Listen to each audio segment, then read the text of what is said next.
नेहा वर्मा देश प्रेम और राष्ट्र निर्माण के उपलक्ष्य पर अपने कुछ विचार आप सभी के साथ साझा करना चाहूंगी।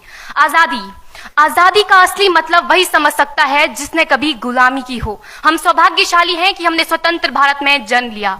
यूं तो आजादी की लौ 1857 में ही जल चुकी थी, जो वर्षाल बनकर 1947 में हमारे देश को आजाद कराई। प्राचीन, मध्यकालीन और वर्तमान भारत के उदाहरणों से स्पष्ट करना चाहूंगी कि जब हम फिरंगियों के फेरे में फंस गए थे तो रंग दे बसंती चोला की एक आवाज पर टोलों के टोले उमड़ आते थे और उनके वंदे मातरम के नारों से खून में आने वाला 5-5 डिग्री का तूफान अंग्रेजी शासकों की जड़ों में तूफान ला देता था। लोग मर जाते थे, मिट जाते थे, फांसी चढ़ जाते थे, तो वो भी अपनी देशभक्ति साबित कर रहे होते थे, क्योंकि ये उस दौर की देशभक्ति की कसौटी थी। उसके बाद 62, 65 और 71 के युद्धों में अपना सुहाग गवा देने वाली औरत, जब घर के हालात ये हो जाया करते थे कि प्यार भी भरपूर गया, मांग का सिंदूर गया, नन्हे नौनिहालों की लंगोटियां चली गई, छोटी छोटी बेटियों की चोटियां चली गई, बाप की कमाई गई, भाई की पढ़ाई गई, ऐसा एक विस्फोट हुआ पता ही चला नहीं, पूरे जिस्म की ही कई बोटियां चली गई। और आपके लिए तो एक आदमी मरा है साहब, किंतु मेरे घर की तो रोटियां चली गई, मेरे घर की तो रोटियां चली गई वाले हालात पैदा हो जाने के बावजूद भी एक माँ अपने बेटे को सरहद पर दुश्मनों की धज्जियां उड़ाने के लिए भेज देती थी और उसे पत्र लिखाकर ये भेजा करती थी कि अम्मा ने खत लिखा है बड़े ही चाव से, पुत्र मेरे ना घबरा जाना, 1 इंच भी पीछे ना हटना, चाहे इंच इंच कट जाना, चाहे इंच इंच कट जाना।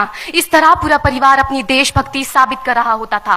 तब देश बलिदान मांगता था, तब देश लड़ जाने को कहता था, तब देश मर जाने को, मिट जाने को, फांसी चढ़ जाने को कहता था। किंतु आज देश लड़ जाने को नहीं कहता, आज देश मर जाने को, मिट जाने को, फांसी चढ़ जाने को नहीं कहता, बल्कि मेरे विचारों में यदि कोई व्यक्ति अपना काम पूरी ईमानदारी, पूरी मेहनत और पूरी लगन से करे ना, तो वही सबसे बड़ा देशभक्त है। मैं नहीं मानती कि फेसबुक और व्हाट्सएप की डीपी को 3 रंग में रंगना ही देशभक्ति है। और यदि आप कहेंगे कि साल में 2 बार हाथ में तिरंगा ले लेना देशभक्ति है, तो मैं पूछना चाहूंगी कि फुटपाथ में रहने वाला वो बच्चा ट्रैफिक की छांव में नंगे पांव में जब तिरंगा बेच रहा होता है, तो क्या इसे आप उसकी देशभक्ति कहेंगे? ये उसकी देशभक्ति नहीं, उसके पेट के भूख की शक्ति है जो उसे ऐसा करने पर मजबूर करती है। क्योंकि ना मस्जिद को जानते हैं, ना शिवालों को जानते हैं, ना मस्जिद को जानते हैं, ना शिवालों को जानते हैं। जो पेट के भूखे होते हैं ना, वो सिर्फ भोजन के निवालों को जानते हैं, वो सिर्फ भोजन के निवालों को जानते हैं। अपने परिवार, अपने समाज, अपने देश के लिए समर्पण का भाव है देशभक्ति। और हर देशद्रोही के जीवन में आने वाला तूफान है हमारी सच्ची देशभक्ति, ताकि हर देशद्रोही ये समझ सके कि अगर तू परिंदा है तो ये आसमान तेरा है, अगर तू दरिंदा है तो ये शमशान तेरा है, भाईचारे से रहना है तो रह इस जमीन पर, वरना ये कब्र भी तेरी है और यही कब्रिस्तान तेरा है और यही कब्रिस्तान तेरा है। लेकिन एक देशद्रोही से ज्यादा देशभक्ति तब आहत होती है जब एक बेटा अपने बूढ़े माँ बाप को वृद्धाश्रम की चौखट पर छोड़ आता है। करा उठती है वो देशभक्ति जब मुसीबत में फंसे लोगों की जान बचाने से ज्यादा हम सेल्फी लेकर अपने लाइक बढ़ाने में लगे रहते हैं। आज के इस दौर में वो युवा जिनके ऊपर जिम्मेदारी थी अपने देश, अपने समाज, अपने राष्ट्र की आशाओं को बांधे रखने की, वही युवा अब 4x4 इंच की छोटी सी स्क्रीन पर अपनी कोमल अंगुलियों के घर्षण मात्र से अपनी भावनाओं की इमोजी भेज रहा है।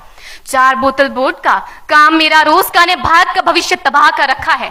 हम ना एक ऐसे समाज में जीते हैं जहां लड़कों से बात करता देख जो भाई हड़काते हैं, लड़कों से बात करता देख जो भाई हड़काते हैं, वही भाई अपनी गर्लफ्रेंड के किस्से घर में हंस हंस कर सुनाते हैं। और मैं बता दूं, महिला सुरक्षा के मामले में हम आज भी 4थे नंबर पर आते हैं।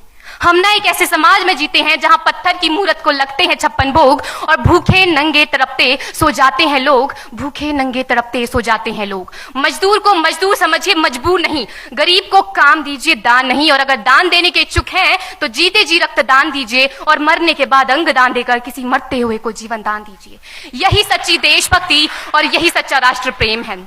ना सरकार मेरी है, ना रब मेरा है, ना सरकार मेरी है, ना रब मेरा है, और ना ही ये बड़ा सा नाम मेरा है। बस इतनी सी बात का गुरूर है मुझे कि मैं भारत की हूं और ये भारत मेरा है और ये भारत मेरा है। परंतु एक वैचारिक बीमारी हमारे समाज में मुझे नजर आती है। कहा जाता है हम दुनिया के सबसे बड़े लोकतंत्र हैं, जहां हिंदू पैदा होते हैं, मुस्लिम, सिख और ईसाई भी पैदा होते हैं, लेकिन बदकिस्मती है अब इंसान पैदा नहीं होते। और मेरे विचारों में ना हिंदू की जरूरत है, ना मुसलमान की जरूरत है। राष्ट्र निर्माण के लिए केवल अच्छे इंसान की जरूरत है, केवल अच्छे इंसान की जरूरत है। जरा सोच कर देखिए, ये पेड़ पौधे और शाखाएं भी परेशान हो जाएं अगर परिंदे भी हिंदू और मुसलमान हो जाएं।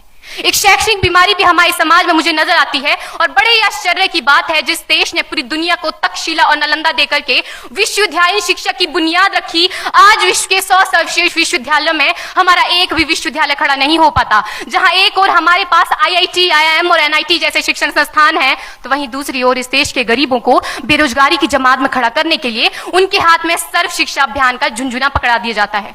और मैं बता दूं, इस शैक्षणिक बीमारी का केवल एक कारण वो ये कि हमारे देश की शिक्षा नीति केवल 2 तरह के लोगों के लिए बनती है, पहले वो जो विद्वान हैं और दूसरे वो जो धनवान हैं। इसी तरह की कई गजब की बीमारियां हैं और इन बीमारियों की जो जड़ है ना, वो हमारा अंधविश्वास। और मेरे विचारों में जब तक इस देश का युवा अपनी सफलता के लिए मंदिरों में जा जाकर नारियल फोड़ फोड़ कर भगवान को रिश्वत लगाता रहेगा, हमारे समाज का शिक्षित वर्ग ही बिल्ली के रास्ता काटने पर खड़े हो जाना, अपने धर्म अपनी जाति को ऊंचा मानकर दूसरों के धर्म की अवहेलना करता रहेगा, तब तक ना तो इस देश से अंधविश्वास खत्म होगा और ना ही हमारा राष्ट्र निर्माण संभव होगा। हमारी संस्कृति, हमारी सभ्यता को दुनिया ने शीश नवाया है, तो क्यों आस्था के नाम पर हमने अंधविश्वास फैलाया है? मेरे विचारों में हमारा राष्ट्र निर्माण तब संभव होगा जब इस देश में महिलाओं की पूजा नहीं, उनकी इज्जत की जाएगी। राष्ट्र निर्माण तब संभव होगा जब हम जातिगत आरक्षण नहीं बल्कि सामाजिक सशक्तिकरण पर बात करेंगे। राष्ट्र निर्माण तब संभव होगा जब स्वच्छता अभियान में केवल सरकार नहीं बल्कि सड़क पर चलने वाला हर एक नागरिक हाथ बंटाएगा, स्वच्छ भारत स्वस्थ भारत को दिल से अपनाएगा। असल मायने में हमारा राष्ट्र निर्माण तब संभव होगा जब एक गरीब बच्चा मध्याह्न भोजन के नहीं बल्कि ज्ञान अर्जन के लिए सरकारी स्कूल की चौखट पर कदम रखेगा। और हमारा राष्ट्र निर्माण तब तक संभव नहीं होगा जब तक एक नागरिक नैतिक रूप से सटीन, चारित्रिक रूप से भ्रष्ट, मानसिक रूप से दिवालिया, धार्मिक रूप से अंधा, राजनीतिक रूप से गंदा, स्वैच्छिक मान मूल्यों के आंकड़ों में जिन्न शिन्न पैपंदमयी अखंड भारत को खंड खंड करता रहेगा, तब तक हमारा राष्ट्र निर्माण संभव नहीं होगा। बड़ी बड़ी बातें नहीं, छोटी छोटी कोशिशें करनी होगी, क्योंकि ठोकर हमें पहाड़ से नहीं पत्थरों से लगा करती है।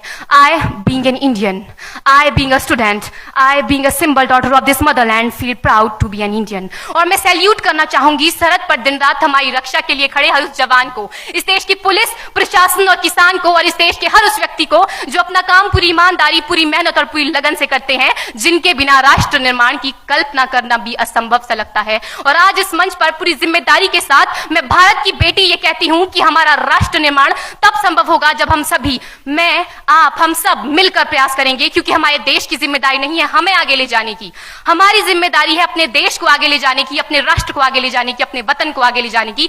तो अंत में मैं बस यही कहना चाहूंगी, होगा हौसला सबके दिलों में बुलंद तो एक दिन पाकिस्तान भी जय हिंद कहेगा। पाकिस्तान ही क्यों, सारा जहान जय हिंद कहेगा, क्योंकि सारे जहां से अच्छा हिंदुस्तान हमारा, सारे जहां से अच्छा हिंदुस्तान हमारा, हम बुलबुलें हैं इसकी, ये गुलिस्तान हमारा, ये गुलिस्तान हमारा। जय हिंद, वंदे मातरम।